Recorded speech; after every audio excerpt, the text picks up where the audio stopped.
Welcome. This is the day after talking Duck Sports. I'm Randy the War Duck, and we're here to talk about the game that happened on Friday.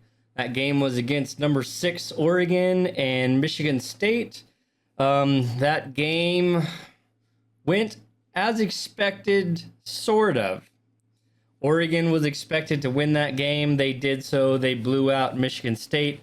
Michigan State didn't really score anything or...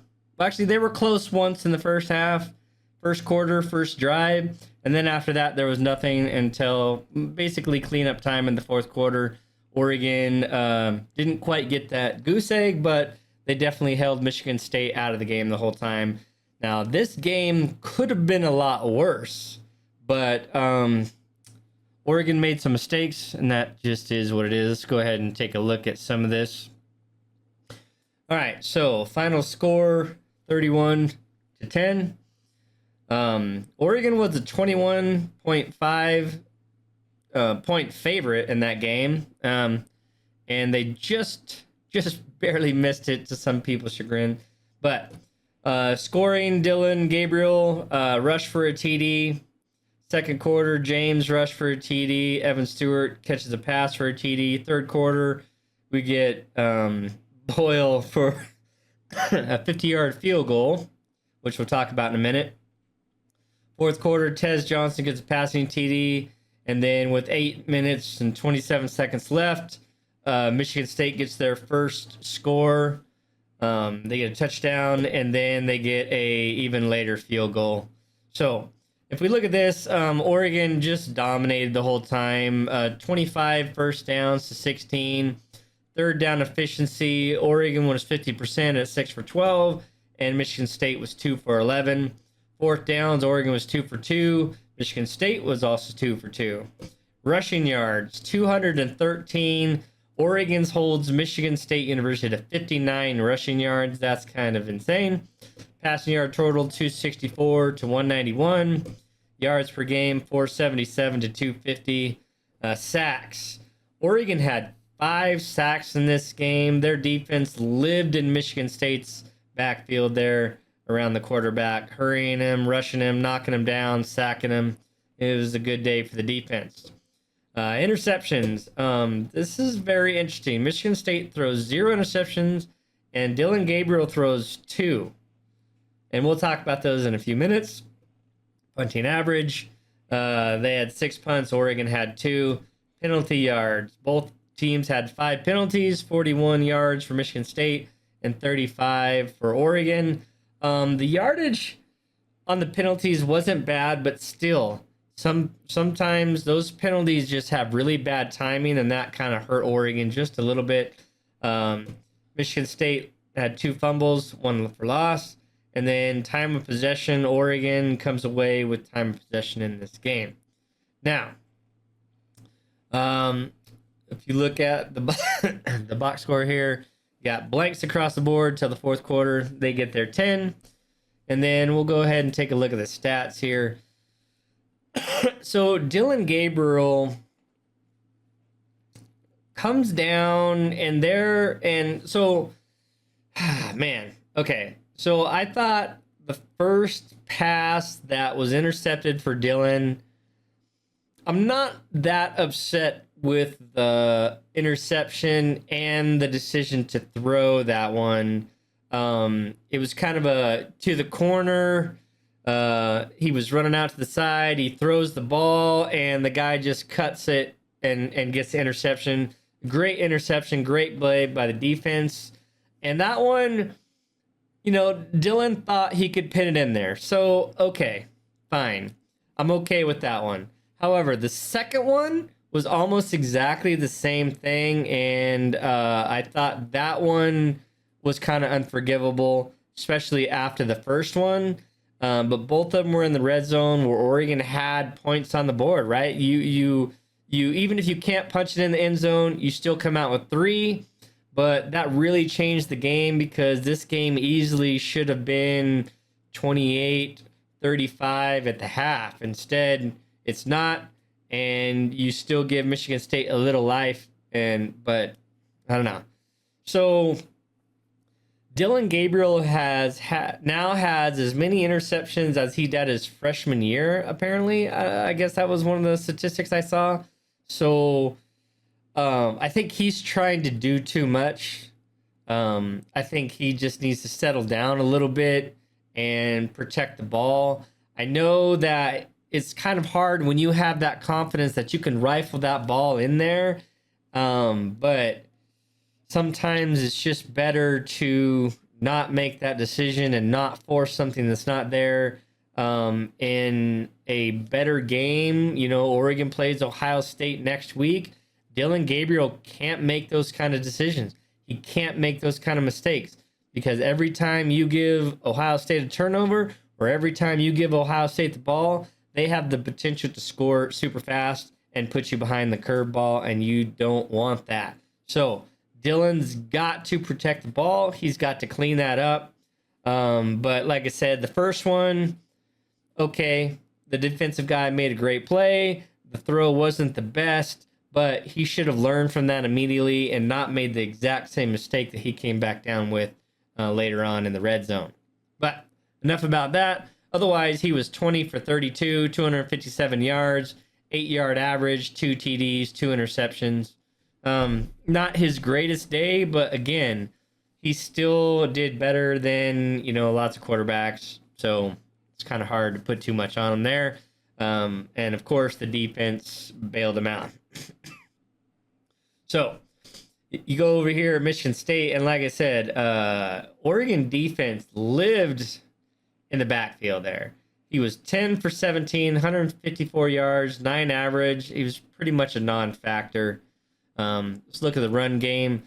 Jordan James, man, guy has 24 carries, 166 yards, a 6.9 average, 1 TD, and he finally got himself a little bit of a breakaway, 41 yards. I still want to see another big breakaway for a touchdown from him, but man, that guy's just hard to bring down. He's doing really good. Noah Winnington has 7 carries for 26 yards, 3.7 average, and along a 7. There's just such a drastic change right here. I just don't see Noah right now as the number 2 punch, that 1-2 punch. Right now we have a 1 punch and a backup to spell Jordan James. Noah Winnington just not getting free like you need that second guy to do. I don't know what the answer there is, but it's got to be something. I don't know. But I would really like Noah to just step up, or another guy to step forward and become a factor like Jordan James has been in the running game. But right now, Jordan James is doing what Jordan James has to do, and he's carrying Oregon rushing attack, and thank God for Jordan James. All right, so he has 166 yards. Noah Winnington has 26. Dillion Gabriel gets free a little bit for 22 yards. He had 3 rushes along a 12. Runs when he has to. Dante Moore got to play a little bit. 1 rush for 6 yards. And then Jaden Lamar had 1 carry for -5 yards. All right. Getting into the receiving game. 7 guys caught passes for Oregon. Ted Johnson, of course, has his day. I think he was targeted 14 times, 10 receptions, a couple of balls that he had really no chance at. Comes away with 84 yards, 8.4 average, 1 TD, and 17 long. Terrence Ferguson, man, they were really trying to get him a touchdown. Just didn't quite work out. But he had 2 receptions, 82 yards. I think he was targeted 4 or 5 times there in the red zone. Trayshawn Holden comes down with an amazing catch. Or no, was that Evan Stewart? Oh, I think that was Evan Stewart's catch. Man, no, I can't remember. It was one of those 2 guys was laying down, slips, laying down, and he tips it, and then it falls, and then he ends up catching it laying down right as Dillion Gabriel gets creamed right after he let go of the ball. But man, I thought it was Stewart, but I don't know. It could have been Holden. It was one of these 2 guys. Either way, Trayshawn Holden has 4 receptions, 63 yards, 15.8 average for 37 yards long. That might have been, because I think it must have been Holden, because that 37 yards, I think that was that play. So Evan Stewart has 2 receptions for 20 yards, 10 average, 1 TD, 11 long. Jaron Dickey catches a pass. Noah Whittington catches a pass, and Jordan James catches a pass. And this is a kind of a telltale thing. When your running backs only have 1 reception, that means your quarterback not checking down to them. And normally, I think that's for Oregon, that's pretty good because that means that Dillion didn't have to get all the way down to that check down pass, which means stuff is open downfield for him. Jordan Birch, God, man, he must have 2.5 sacks, maybe. Man, I don't know. So tackle for loss 4, solo 2. Yeah, 2.5 sacks. Tackle for loss 2.5. He was just a man among boys in that game, just running right by, living in the backfield. Really good to see him coming into his own. But I thought the defense held the day. The defense has just been really good. Other than it seems like the first drive for the other teams take Oregon a minute to adjust and kind of take them by surprise. And then after that, Oregon makes the right adjustments and settles down and starts locking things down. I thought they did really well. Let's see. So Atticus Sappington gets 3 extra points, goes 3 for 3. But when it comes time for a 50-yard field goal, Sappington doesn't get the call. It was Andrew Boyle, who we haven't seen in quite a while, comes out for his first in-game field goal, and it's a 50-yarder, and he just nails it. Impressive 50-yard kick. I thought it was really good. He had 1 extra point that he got to do. Gave him a total of 4 points for the game. I'm not sure what's going on there, if they're doing like kind of a battle, and Andrew Boyle's just been the better field goal kicker in practice, so they gave him that shot, or what's going on with that. But it was good to see that Oregon can call out a kicker and count on him to make it. So that was kind of a question mark early in the game, because I think field goals may come into play in this Ohio State game. It might be one of those things that come down to the last thing, but you never know. But it's always good to have somebody that you know can kick a 50-yard field goal at home. So with that, I mean, like I said, Oregon played a great game. Dillion Gabriel had those 2 big mistakes. That first one is kind of okay. That second one I thought was a little more unforgivable. And then, so let's take a look at the standings here. We got Indiana Hoosier, who are 3-0 in the Big Ten, and they are 6-0 overall.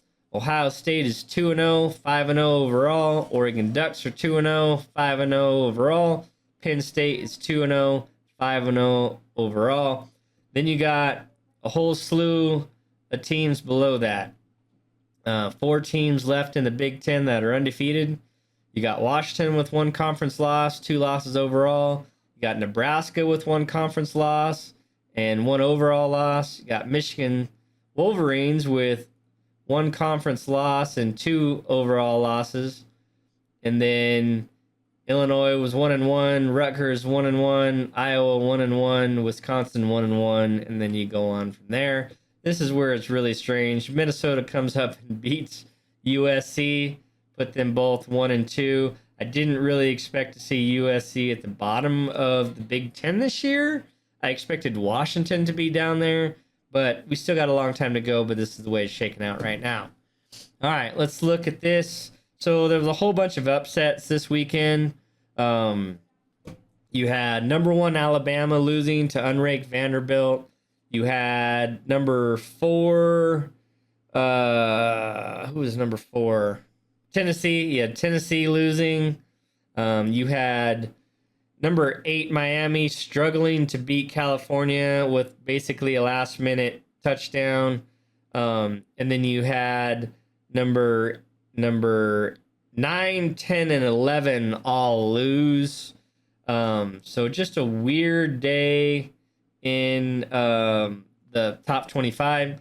But what you got for the coaches poll is you have Texas as number 1. got Ohio State number 2. You got Oregon at number 3, which I even think is a little high for Oregon right now because I just haven't seen that complete dominance of a really good team that I'm thinking that they're number 3 in the nation. But when you have everybody else lose in front of you, it's kind of hard for them not to move up. You got number 4 Penn State, number 5 Georgia, number 6 Miami. Alabama falls to number 7. Tennessee falls to number 8. You got Ole Miss staying at number 9, and Clemson moves back into the top 10 at number 10. Now, let's go ahead and look at the AP poll. And what do we got here? We got Texas, number 1, Ohio State, number 2, Oregon, number 3. That's where it differs a little bit. They got Georgia at number 4, which I kind of still, like, I still see Georgia as the best team in the nation. I until they take another loss, they lost. Yes, they went to Alabama. Yes, they lost to Alabama, but I think that was the first time playing Alabama with the new coach. I think now that they've seen Alabama, I don't think they lose again. But I don't know. We'll see. What do they got coming up? They got Mississippi State, and then they got Texas. So we're going to see in 2 weeks, right? The 19th? Yeah. We're going to see in 2 weeks who the real number 1 team is, because I think that's the game that decides it. You got Penn State at number 5, Miami at number 6, that struggled to beat California. I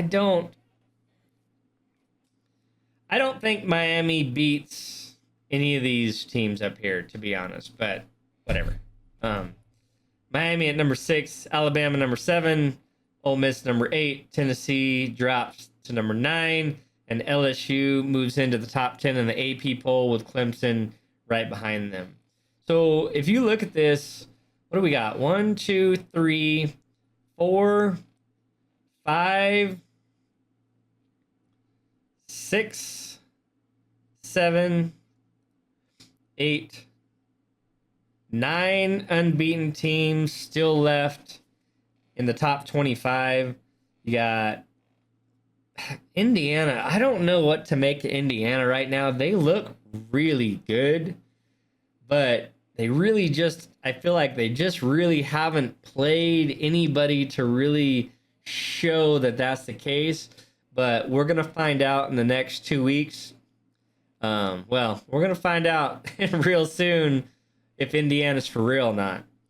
Because they played Nebraska at home, they get Washington at home, they travel to Michigan State, and then they go to Michigan, and then they get Ohio State and Purdue. Their schedule gets significantly tougher, but if you look, they haven't really been challenged. They've been beating the teams that they're supposed to beat, and I can't really say the same for Oregon. I really think Indiana probably should be much higher ranked than they are, but we're going to find out, right? We're going to find out. I mean, because I don't know. They look really good, and we're going to find out next week. They can get past Nebraska, get past Washington. I think that's their kind of test, and then they get Michigan, Ohio State. But I don't know. I just think for me, Indiana should be ranked a little higher than they are, especially being that they're 5-0, right? 5-0 Indiana. Oh, 6-0. They're 6-0, and they have not been tested. I can't say the same for everybody else. I mean, let's look at Miami's schedule here, right? Like, who have they beat? They struggled against Virginia Tech. They struggled against Cal. I don't know. Like, it doesn't look like the same comparison to me. You got, Penn State, they've done well. They had the one close call against Bowling Green, but you're going to have those games. Oregon struggled against teams that they should have beaten. So I don't know. I think Indiana should probably be up in here in the 9, 10, 11 range, to be honest, but that's just my opinion. That's the way the rankings shake out. And then we got game day coming to Oregon next week for Ohio State, Oregon. That game, that game I believe is at 4:30. That game at 4:30. Let's see what that schedule says here. Well, that's not going to show me.